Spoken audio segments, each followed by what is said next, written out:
कभी कभी किसी घर में आई नई बहू से बस एक ही उम्मीद रखी जाती है, खाना बनाना आना चाहिए, पूजा पाठ आना चाहिए, घर के हर इंसान की पसंद नापसंद याद होनी चाहिए, पर सबसे जरूरी बहू हमेशा शांत, सीधी और आज्ञाकारी होनी चाहिए। लेकिन सोचिए, अगर उसी घर में आई बहू का पास्ट ऐसा हो जिसके बारे में परिवार तो क्या, उसका खुद का पति भी ठीक से नहीं जानता। बाहर से वो एक सिंपल और फैमिली में फिट होने वाली कोशिश करती हुई लड़की लगती है, लेकिन उसके अंदर एक ऐसा सच छुपा हुआ है जो बाहर आते ही पूरे परिवार की जिंदगी बदल देता है। क्योंकि जिस लड़की को ये लोग घर के काम सिखा रहे होते हैं, वही लड़की असल में मौत के सामने खड़े होकर लड़ना भी जानती है। मूवी की कहानी शुरू होती है अनिरुद्ध और उसकी वाइफ स्वर्णा से, जो कई सालों बाद अपने घर वापस लौट रहे हैं। अनिरुद्ध ने फैमिली की मर्जी के खिलाफ लव मैरिज की थी, इसी वजह से घर वालों ने उससे दूरी बना ली थी। लेकिन अब उसकी छोटी बहन की शादी है और इसी बहाने वो सोचता है कि शायद घर वाले उसे और उसकी वाइफ को एक्सेप्ट कर लेंगे। उसकी वाइफ स्वर्णा के लिए ये घर सिर्फ ससुराल नहीं, उसके लिए ये एक मौका है एक प्रॉपर फैमिली पाने का। क्योंकि वो बचपन से ही अनाथ आश्रम में पली बड़ी है, ना माँ बाप का सहारा, ना जाति कुल का कोई बैकग्राउंड, ना फैमिली ट्रेडिशन की नॉलेज। उसने जिंदगी हमेशा अपने दम पर काटी है। लेकिन जैसे ये दोनों घर पहुंचते हैं,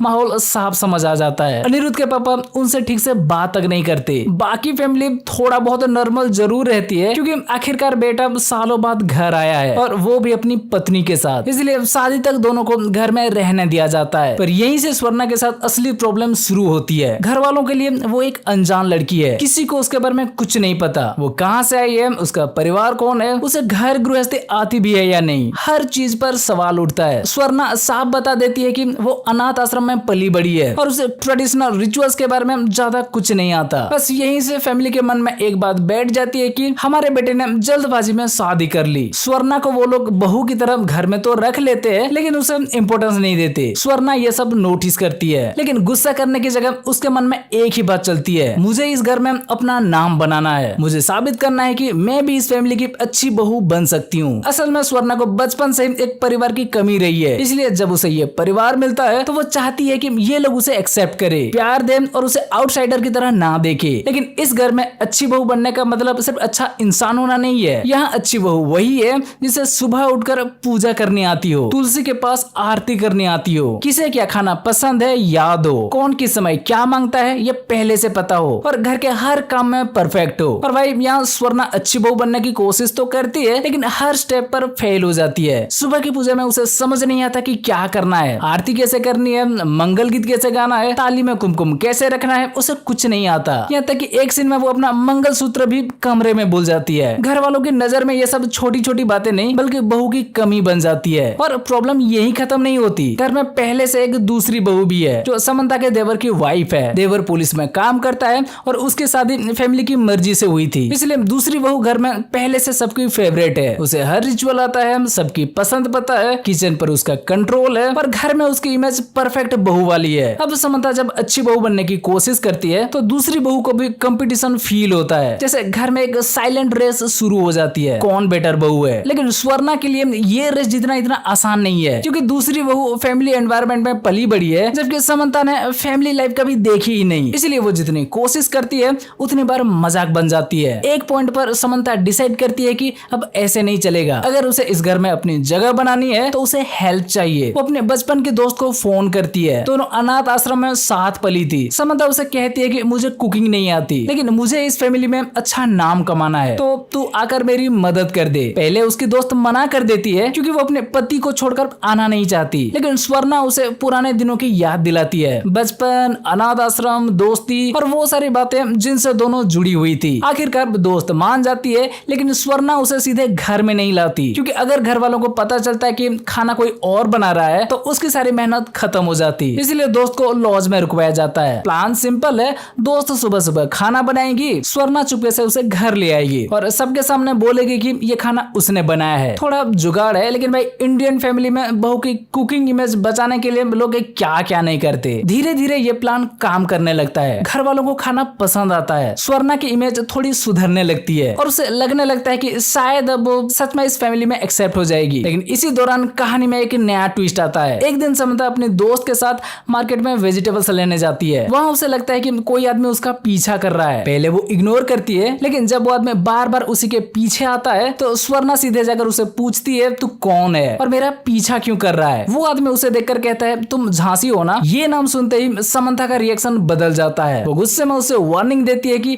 मैं कोई झांसी नहीं हूँ और अगर दोबारा मेरे पीछे आया तो तेरी मौत का जिम्मेदार मैं होंगी। उसकी टोन इतना एग्रेसिव होता है कि उसका दोस्त भी डर जाती है, क्योंकि अभी तक जो स्वर्णा फैमिली में एक सिंपल बहू बनने की कोशिश कर रही थी वो अचानक किसी और ही रूप में दिखती है। लेकिन वो आदमी बात यही खत्म नहीं करता। वो जेल में बंद करुणा नाम के आदमी से मिलने जाता है और कहता है कि मैंने झांसी जैसी दिखने वाली लड़की देखी है, मुझे शक है कि वो वही है। करुणा उसे कहता है कि एक काम कर, तू जा और जाके उसे मार दे। अगर वो झांसी नहीं है तो तू उसे मार पाएगा, लेकिन अगर झांसी है तो भाई समझ जाओ इसका गेम बच जाएगा। भाई मुझे लगता है इसे अपनी जॉब छोड़ देनी चाहिए थी। खैर कुछ दिन बाद वही आदमी अपने लोगों के साथ समंथा के घर के पीछे पहुंचता है। उस समय स्वर्णा अपने दोस्त से खाना लेकर चुपके से घर में ला रही होती है। अचानक उसे गाड़ी की आवाज सुनाई देती है। बाहर जाकर देखती है तो वही लोग खड़े होते हैं। वो फिर पूछते हैं तू झांसी है या नहीं। स्वर्णा मना करती है, लेकिन वो लोग उस पर अटैक कर देते हैं और यही पहली बार फैमिली वाली इनोसेंट बहू का दूसरा रूप सामने आता है। स्वर्णा अकेले उन लोगों से भिड़ जाती है। जिस तरह वो फाइट करती है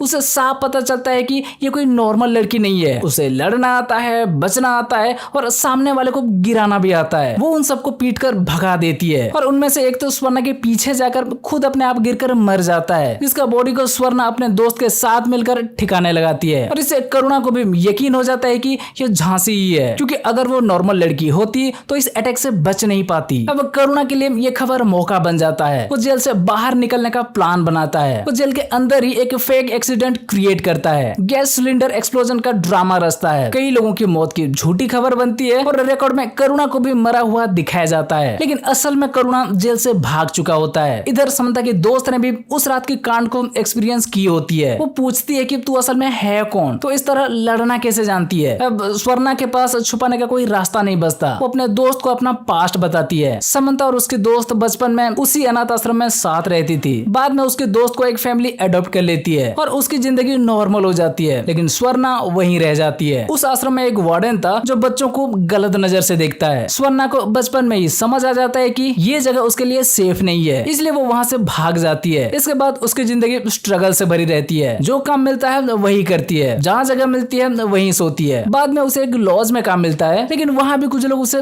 गलत नजर से देखती है, उसे परेशान करती है। इसी लॉज में एक दिन कुछ लोग आते हैं जो जंगल में रहकर सत्ता और ऑपरेशन के खिलाफ लड़ने वाले ग्रुप से जुड़े होते हैं। उनके साथ कुछ महिलाएं भी होती है जो बहुत फियरलेस होती है। स्वर्णा पहली बार ऐसे औरतों को देखती है जो डर कर नहीं, सामने खड़े होकर जवाब देती है। उनसे इंस्पायर होकर समंथा के अंदर भी साहस आता है। जब लॉज का एक आदमी उसके साथ गलत करने की कोशिश करता है तो समंथा उस आदमी पर हमला कर देती है। उसी पल उसे एहसास होता है कि डर डर कर जीने से अच्छा है अपने लिए लड़ना। इसके बाद स्वर्णा उस ग्रुप में शामिल हो जाती है। वहाँ उसका नाम झांसी होता है। इस ग्रुप का लीडर होता है करुणा। शुरुआत में ये ग्रुप ऑपरेशन के खिलाफ लड़ने वाला लगता है, लेकिन धीरे धीरे करुणा बदलने लगता है। उसे पैसे का लालच हो जाता है। वो उन्हीं लोगों से डील करने लगता है जिनके खिलाफ लड़ने का दावा करता था। अपने ही लोगों को धोखा देने लगता है। स्वर्णा को जब करुणा की असलियत पता चलती है तो वो उसे पुलिस के हाथों पकड़वाने का प्लान बनाती है। वो पुलिस को करुणा की लोकेशन बता देती है और करुणा गिरफ्तार हो जाता है। इसके बाद समंथा उस ग्रुप से निकल जाती है। वो अपनी पुरानी आइडेंटिटी झांसी को पीछे छोड़कर एक नॉर्मल लाइफ जीना चाहती है। फिर उसकी मुलाकात अपने हस्बैंड से होती है। दोनों लव मैरिज करते हैं और अब वो उसी फैमिली में एक अच्छी बहू बनकर रहना चाहती है। यानी स्वर्णा का स्ट्रगल सिर्फ कुकिंग सीखने का नहीं था। वो अपनी पुरानी जिंदगी को पीछे छोड़कर एक नया घर, नई पहचान और नई शांति चाहती थी, लेकिन करुणा का वापस आना उसकी इसी शांति को तोड़ देता है। करुणा स्वर्णा से मिलने आता है और उसे उसके पुराने नाम झांसी से बुलाता है। वो कहता है कि मैंने तुझे बचाया था, तुझे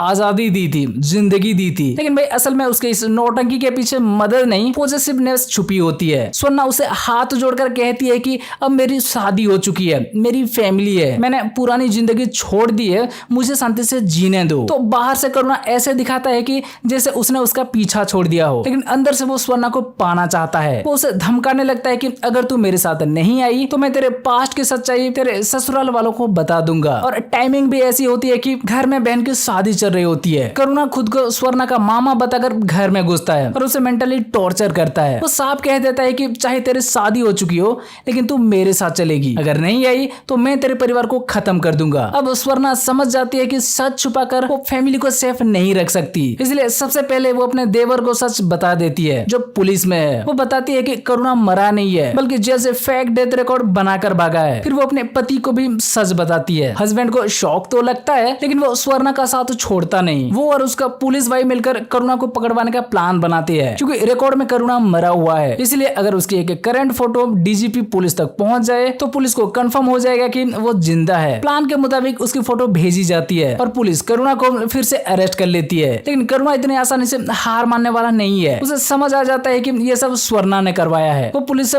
फिर भाग निकलता है और अपने गैंग के साथ स्वर्णा के घर पर अटैक करने की तैयारी करता है। अब स्वर्णा भी आखिरी फैसला लेती है। वो पूरी फैमिली को बैठाकर अपना पास्ट बता देती है। वो बताती है कि कैसे वो अनाथ आश्रम से भागी, कैसे गलत हालातों में फंसी, कैसे झांसी बनी और कैसे करुणा जैसे आदमी से बचकर नॉर्मल लाइफ जीना चाहती थी। फैमिली के लिए ये सच सुनना आसान नहीं था। शुरुआत में शौक, गुस्सा और दर्द सब आता है, लेकिन फिर वो लोग भी समझते हैं कि समंता कोई गलत इंसान नहीं है। वो तो बस जिंदगी से लड़ती हुई यहाँ तक पहुंची है। और इस बार फैमिली उसे आउटसाइडर नहीं मानती। वो कहती है कि तू हमारे घर की बहू है, हमारी अपनी है और हम तेरे साथ खड़े हैं। और भाई यहीं से मूवी का इमोशनल पॉइंट स्ट्रॉन्ग होता है। जिस फैमिली में समंता को खुद को प्रूव करने के लिए खाना बनाना, पूजा करना और परफेक्ट बहू बनना चाहती थी, वही फैमिली आखिर में उसके पास्ट को जानकर भी उसे एक्सेप्ट करती है, क्योंकि असली परिवार वही होती है जो सच जानने के बाद भी साथ ना छोड़े। रात में करुणा अपने गैंग के साथ घर पर हमला करता है। अब एक तरफ करुणा और उसके आदमी है और दूसरी तरफ समंता की पूरी फैमिली। क्लाइमेक्स की फाइट शुरू होती है। करुणा बंदूक लेकर समंता को अपने साथ ले जाने की कोशिश करता है, लेकिन इस बार समंता अकेली नहीं है, पूरा घर उसके साथ खड़ा है। समंता फिर अपने पुराने झांसी वाले रूप में आती है और एक एक करके करुणा के लोगों से लड़ने लगती है। मतलब यहाँ हमें एक अच्छा खासा एक्शन सीक्वेंस देखने मिलता है और आखिर में स्वर्णा करुणा को मार देती है। और मरने से पहले करुणा भी स्वर्णा को गोली मार देता है, पर स्वर्णा बच जाती है। करुणा के मरते ही समंता के जिंदगी का सबसे बड़ा डर खत्म हो जाता है। अब ना उसका पास्ट उसे ब्लैकमेल कर सकता है, ना कोई झूठी पहचान उसे बांध कर रख सकती है। एंडिंग में समंता फाइनली इस फैमिली का हिस्सा बन जाती है। वो सिर्फ इसलिए अच्छी बहू साबित नहीं होती कि उसे खाना बनाना आ गया या पूजा करने आ गई। वो इसलिए अच्छी बहू साबित होती है क्योंकि उसने अपने सच को स्वीकार किया, फैमिली को बचाया और अपने पास्ट से भागने की जगह उसका सामना किया। वैसे इस मूवी में थोड़ा पॉलिटिकल एंगल भी दिखाया गया था, जिसकी वजह से अनिरुद्ध का फैमिली के भी कुछ दुश्मन निकलते हैं और उन्हीं की वजह से वो स्पेशल बस फाइट सीक्वेंस देखने मिलता है। और एक चेस सीक्वेंस में स्वर्णा उनका फैमिली को बचाती है, तो उसकी इमेज थोड़ा और बेटर बनती है। लेकिन वो थोड़ा बहुत पोर्शन मूवी से हटा दोगे तो भी कहानी के अंदर कोई फर्क नहीं पड़ेगा, क्योंकि इसका कोर स्टोरी कुछ और है, इसलिए उसके बारे में हमने डिटेल में नहीं बताया। ये मूवी भाई असल में यही कहना चाहती है कि एक औरत की वैल्यू सिर्फ इस बात से डिसाइड नहीं होनी चाहिए कि उसे किचन में काम आता है या नहीं। हर इंसान की अपनी एक कहानी होती है, अपना स्ट्रगल होता है और कई बार जो लड़की बाहर से कमजोर या सिंपल लगती है उसके अंदर ऐसी ताकत होती है जिसका अंदाजा किसी को नहीं होता। समंता की कहानी सिर्फ एक बहू की कहानी नहीं है, ये एक ऐसी लड़की की जर्नी है जिसे बचपन में फैमिली नहीं मिली, गलत लोगों से लड़ना पड़ा, अपनी पहचान बदलनी पड़ी, लेकिन फिर भी उसने एक नॉर्मल और पीसफुल लाइफ पाने की उम्मीद नहीं छोड़ी और एंड में उसे वही मिलता है जिसकी हमेशा से उसे तलाश थी। एक ऐसा घर जहाँ उसे उसके पास्ट के लिए जज नहीं किया जाता, बल्कि उसके सच के साथ उसे एक्सेप्ट किया जाता है। तो कुल मिलाकर मूवी की कहानी सिंपल जरूर लगती है, लेकिन फिल्म महिलाओं की लड़ाई, परिवार में अपनी जगह बनाने की कोशिश और पुरानी जख्मों को बाहर आने वाली बात को काफी साफ तरीके से दिखाती है। मूवी हमें ये भी दिखाती है कि किसी इंसान को सिर्फ उसका बैकग्राउंड से जज करना बहुत आसान है, लेकिन उसके पीछे की कहानी समझना उतना ही जरूरी है। ठीक है, तो भाई बस ये था माँ इंटरव्यू बंगारम मूवी का एक्सप्लेनेशन। अब अगर आपको ये वीडियो अच्छी लगी हो तो वीडियो को लाइक, शेयर और चैनल को सब्सक्राइब कर दो। चलो फिर मिलते हैं अगले वीडियो में, बाय।